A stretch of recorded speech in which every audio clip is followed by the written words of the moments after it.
Hello students, now I continue our lesson.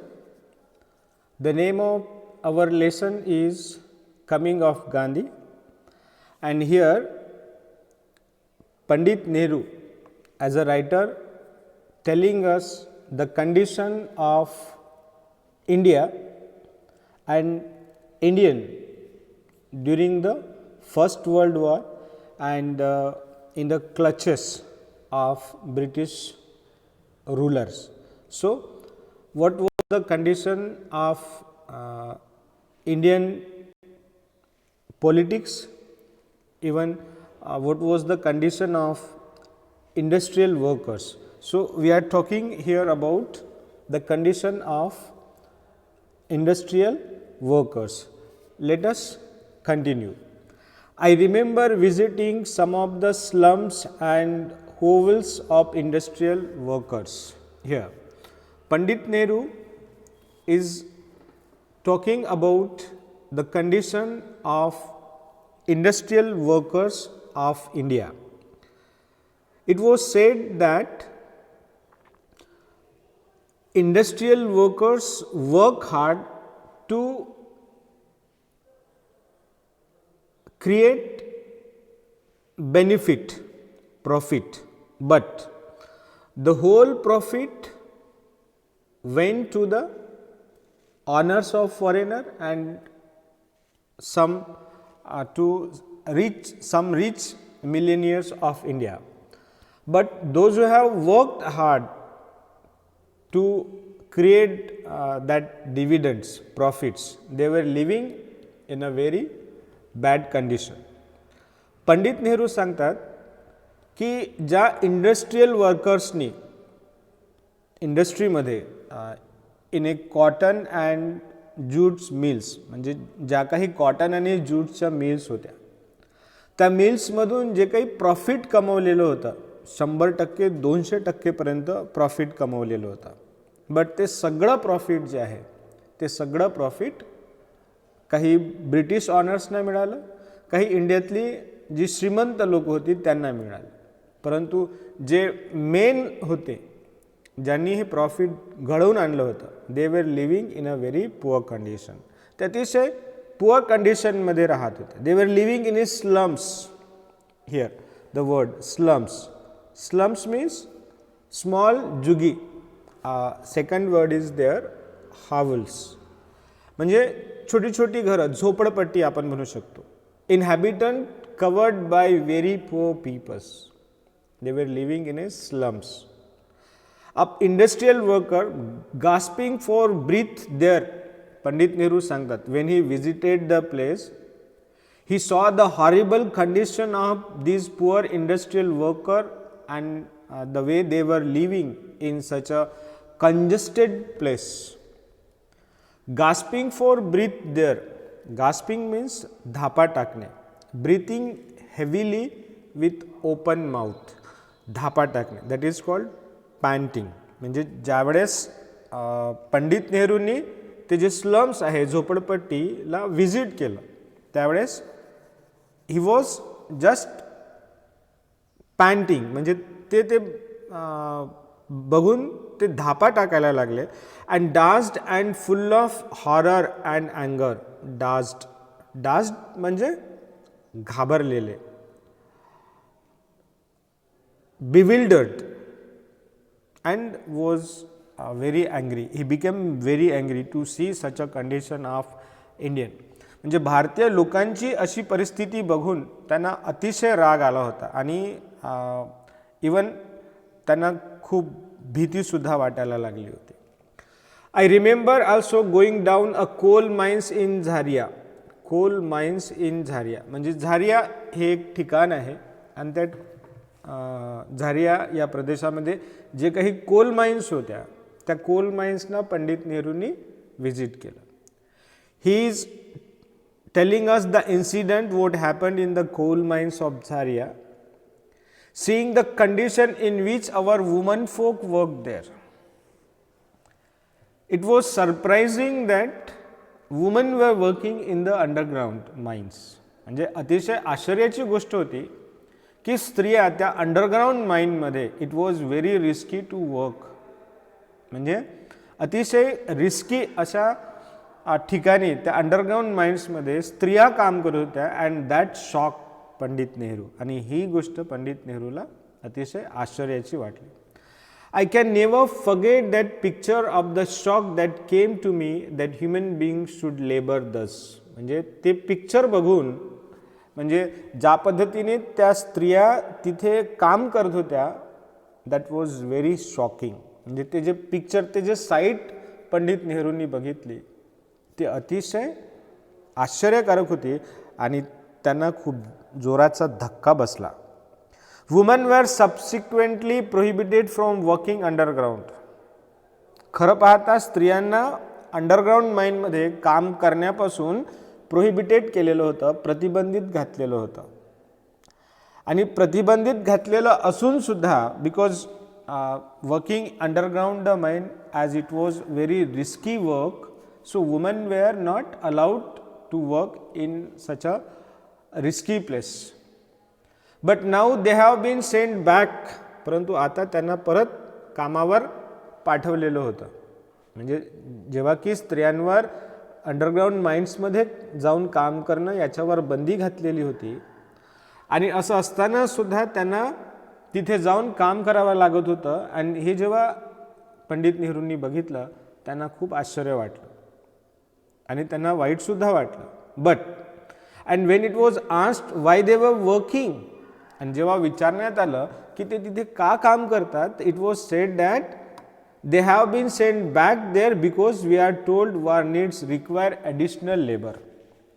आता ती तिथे का काम करत होते याचं कारण जेव्हा माहीत करण्यात आलं तेव्हा हे लक्षात आलं की वार नीड ॲडिशनल लेबर, म्हणजे युद्ध परिस्थिती असल्यामुळे युद्ध काळामध्ये जास्त कामाची गरज होती, आणि ते जास्त कामाची गरज असल्यामुळे स्त्रियांना सुद्धा कामावर लावण्यात आलेलं होतं.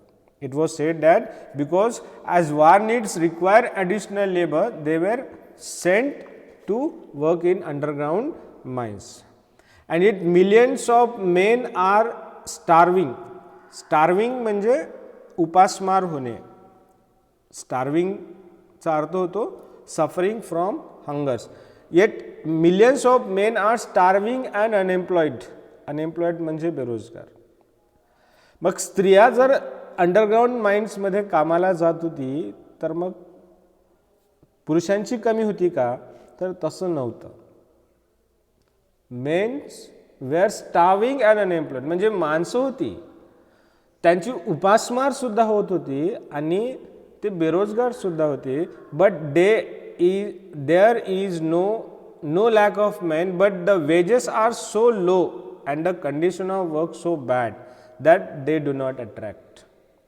तर मुख्य कारण काय होतं की माणसं का बरं कामाला जात नव्हती, तर त्याचं कारण होतं की वेजेस आर सो लो, म्हणजे त्यांना त्या कामाचा जो मोबदला मिळायचा तो मोबदला अतिशय कमी होता आणि condition of work was so bad, आणि कामाची जी परिस्थिती होती म्हणजे जे काम होतं it was bad and risky. म्हणजे कामाची कंडिशन तर वाईट होतीच, परंतु ते अतिशय रिस्की होतं. And therefore they were not attracted, आणि म्हणून माणसं कामाला जात नव्हती. अँड मग जर माणसं कामाला जात नव्हती तर मग स्त्रिया का जात होती, कारण स्त्रियांना घर चालवायचं होतं, आपल्या मुलाबाळांचं संगोपन करायचं होतं, स्त्रिया विचारी होत्या. And therefore they were even they became ready to work on a low wages, आणि कमी पैशामध्ये सुद्धा ते काम करायला तयार होते. And they went for a job. आणि हे सगळं जेव्हा पंडित नेहरूंनी बघितलं, when Pandit Nehru means saw the conditions of our woman folk, so he was very shocked. त्यांना अतिशय शॉक म्हणजे आश्चर्याचा धक्का बसला. And that was very shocking for Pandit Nehru. A delegation sent by the British Trade Union Congress visited India in 1928. म्हणजे एक delegation जे आहे, एक कमिशन इंडियामध्ये ब्रिटिश ट्रेड युनियन काँग्रेसद्वारा 1928ला पाठवण्यात आलं. In their report, they said that in Assam tea, the sweat, hunger and despair of million Indians enter year by year. And त्या डेलिगेशननी एक रिपोर्ट प्रेझेंट केली and in the report it was said that every year's entry of million unemployed Indians were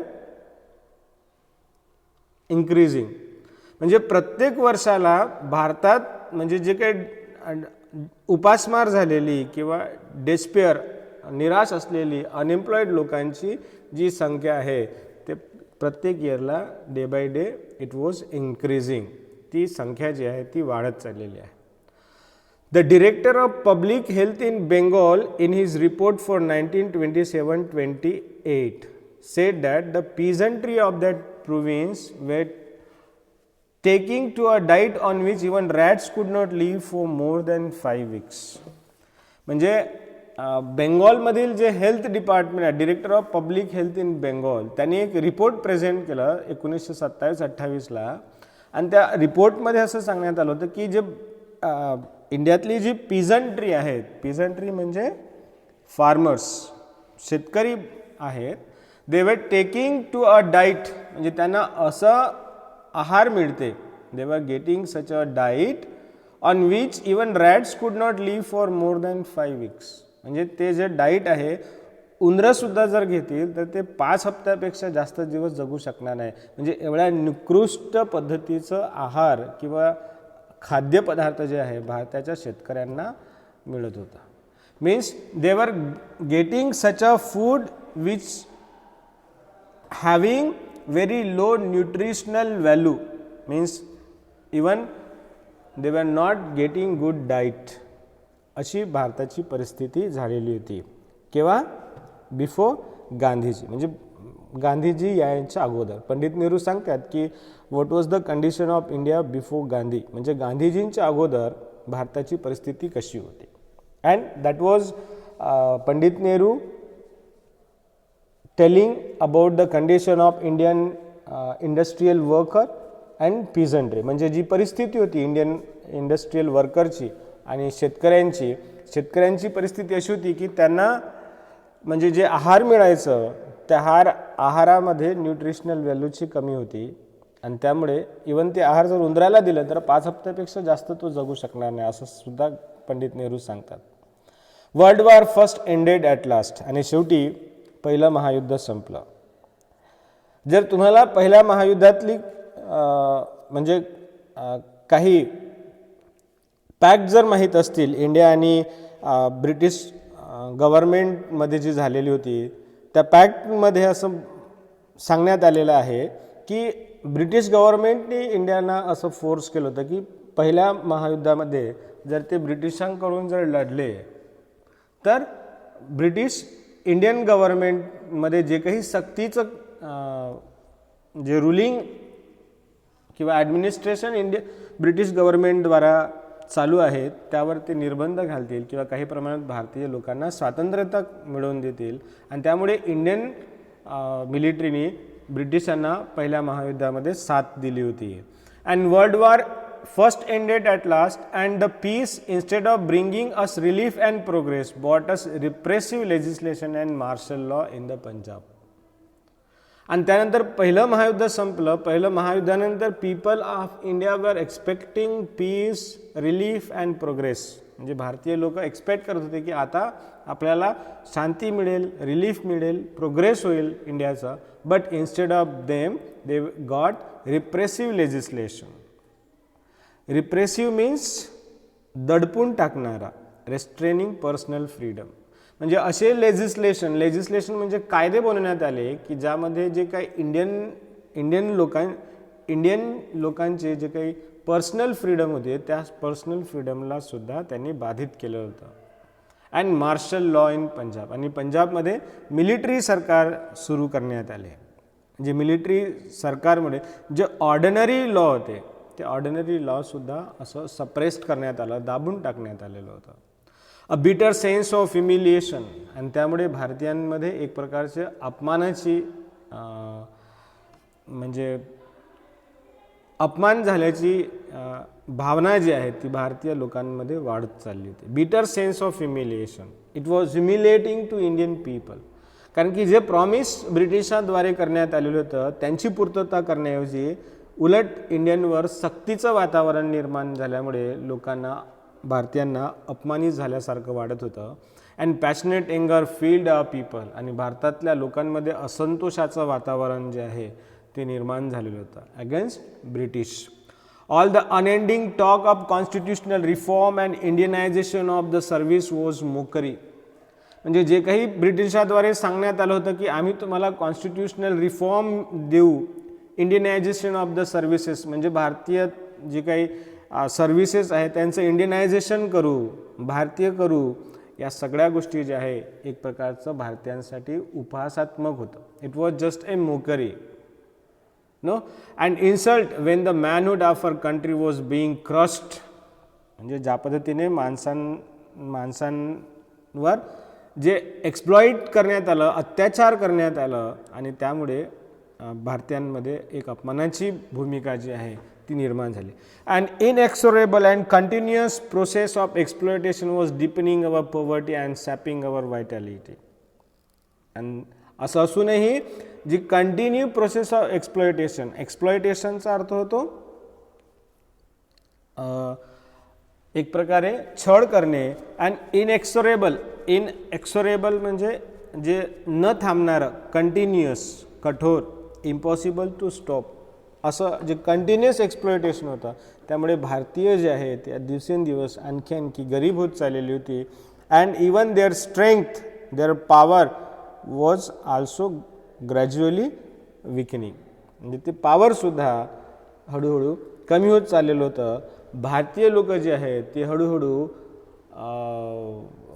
म्हणजे अशक्त होऊ लागलेली होती. And we had become a derelict nation. आणि अशा राष्ट्रामध्ये, ज्या राष्ट्रामध्ये जी लोक अतिशय गरीब असतात किंवा म्हणजे टोटली डिपेंडेंट असतात, वीक झालेले असतात, अशा वेळेस ते राष्ट्र जे आहे ते डेरेलिक्ट झालेलं असते. डेरेलिक्टचा अर्थ होतो in A very poor condition. म्हणजे जे देश होतं ते अतिशय पुअर कंडिशनमध्ये, हळूहळू ते देश अतिशय वाईट परिस्थितीमध्ये चाललेलं होतं. So India instead of developing step by step, it was becoming poor and poor. So India had become a derelict nation. दुबळे राज्य. आपण डेरेलिक्टचा अर्थ काय काढतो? दुबळे, वीक. म्हणजे भारत हळूहळू एक निकृष्ट किंवा एक वीक म्हणजे दुबळे राष्ट्र होत चाललेलं होतं. That was the condition of India before Gandhiji. Pandit Nehru सांगतात की कशा पद्धतीने ब्रिटिशांनी भारतावर अत्याचार केलं, भारतातील शेतकऱ्यांवर अत्याचार केलं, इंडस्ट्रियल वर्करवर अत्याचार केलं, आणि त्यामुळे भारत हळूहळू दुबळा होत चाललेला होता. So Pandit Nehru was telling the condition of Indian in the clutches of British rule, British government. Okay, so that's it for today. We will continue this lesson in our next class. Till then, have a good day.